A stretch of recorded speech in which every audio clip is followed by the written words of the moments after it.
자, 오늘 우리가 함께 나눠볼 이야기는요. 마태복음 23장에 나오는 겉모습이 아닌 우리 마음의 중심을 보시는 하나님에 대한 바로 그 이야기입니다.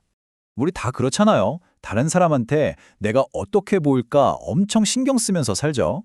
옷 입는 것부터 말하는 거, 행동 하나하나까지 좀 더 좋은 인상 주려고 애쓰고요. 뭐 이건 사실 너무 당연한 일일 수도 있어요.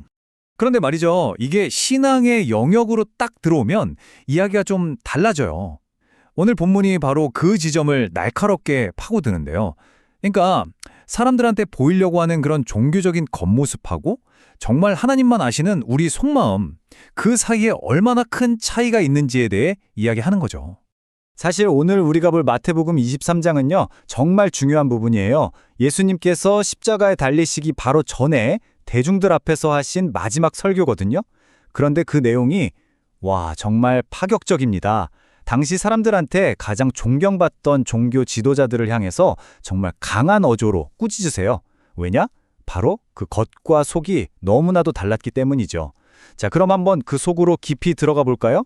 첫 번째, 먼저 마음을 깨끗이입니다. 네, 예수님이 가장 먼저 그리고 가장 핵심적으로 지적하시는 원리가 바로 이거예요. 모든 건 안에서부터 시작되어야 한다. 그러니까 마음부터 깨끗하게 해야 한다는 거죠. 이 바리새인들이요, 겉으로 보기엔 정말 완벽했어요. 정결교례에 있어서는 거의 전문가 수준이었죠. 음식을 먹기 전에는 무조건 손을 씻고 그릇도 막 깨끗하게 닦고 겉으로만 보면 진짜 흠잡을 데가 하나도 없는 경건한 사람들이었어요. 하지만 예수님은 그들의 겉모습 넘어 그 깊은 내면에 정확하게 꿰뚫어보고 계셨던 거죠. 여기서 탐욕이라고 번역된 단어가 진짜 흥미로운데요. 원래 헬라어로는 하르파게라고 해요. 이게 그냥 나 저거 갖고 싶다 이런 수준의 욕심이 아니에요. 이건 남의 것을 빼앗아서라도 내 배를 채우려는 아주 지독하게 이기적인 욕망을 뜻하는 단어거든요. 예수님은 바로 그들의 그 경건해 보이는 행동 뒤에 이 시커먼 하르파게가 도사리고 있다는 걸 보신 거예요. 그래서 예수님이 딱 말씀하시는 거예요. 먼저 안을 깨끗하게 해라. 이 화면이 그 핵심 원리를 아주 잘 보여주죠. 보통 종교는 어떠냐면요. 겉모습을 바꿔서 속을 변화시키려고 해요. 밖에서 안으로 들어가는 접근법이죠. 하지만 복음은요. 완전히 반대입니다. 마음이 먼저 변해서 그 변화된 마음이 자연스럽게 겉으로 드러나는 것, 즉 안에서부터 밖으로 흘러나오는 변화인 거죠. 사실 성경은 분명히 말해요. 우리 힘만으로는 절대로 우리 마음을 깨끗하게 할 수 없다고요. 바로 그래서 예수님이 이 땅에 오신 거죠. 십자가에서 우리의 모든 죄값을 대신 치러주심으로써 우리가 완전히 새로운 마음을 선물로 받을 수 있게 된 거예요. 결국 신앙생활의 목표는 내가 막 노력해서 좋은 사람이 되는 게 아니고요. 하나님이 주시는 이 새 마음을 받는 겁니다. 자, 이제 두 번째인데요. 회칠한 무덤 같은 신앙.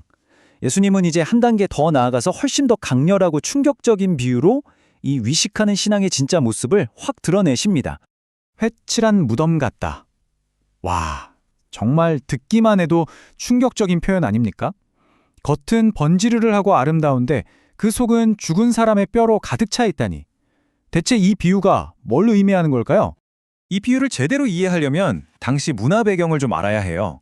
그 당시 유대 사회에서 무덤은 부정한 것으로 여겨졌거든요. 그래서 사람들이 실수로라도 만져서 부정해지는 걸 막으려고 6월절 같은 큰 명절이 되기 전에 무덤에 하얀 회를 싹 칠해서 눈에 잘 띄게 만들었어요.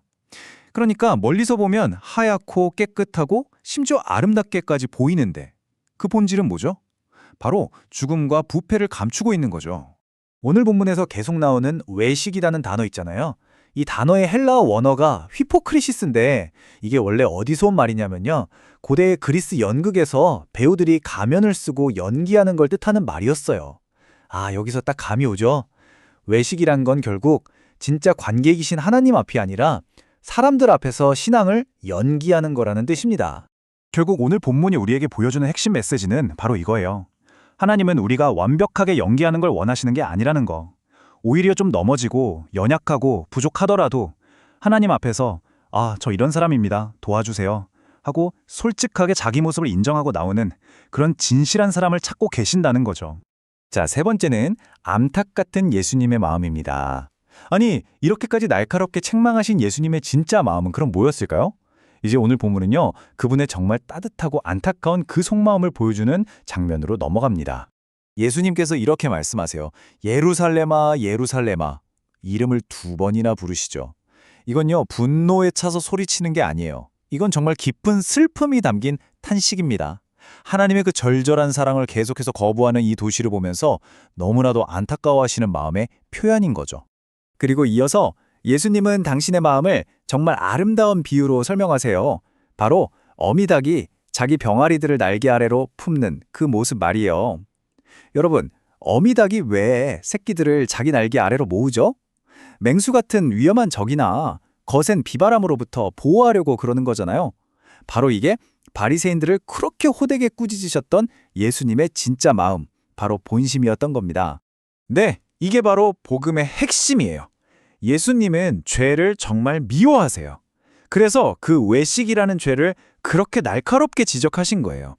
하지만 동시에 그 죄에 빠져있는 죄인들은 너무나도 사랑하셔서 어떻게든 그들을 품어서 보호하고 싶어 하시는 거죠.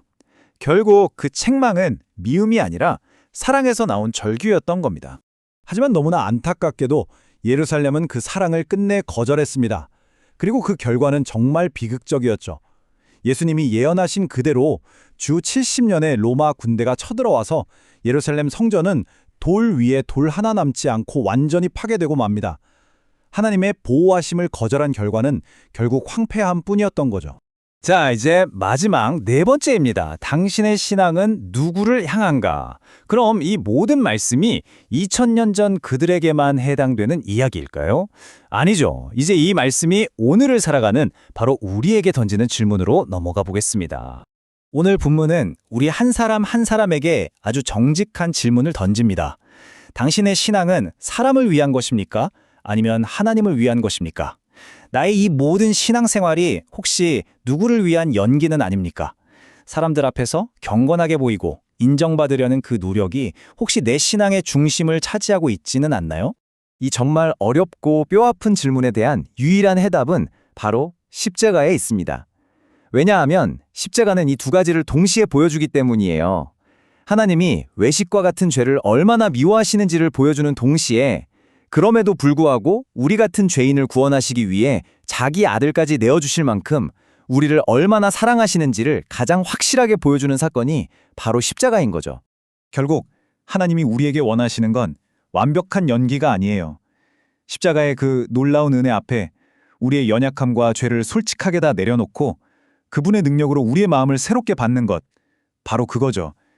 이제 선택은 우리에게 달렸습니다. 계속해서 사람들 앞에서 박수받는 배우로 남을 것인가? 아니면 하나님 앞에서 겉과 속이 똑같은 그런 진실한 사람으로 살아갈 것인가?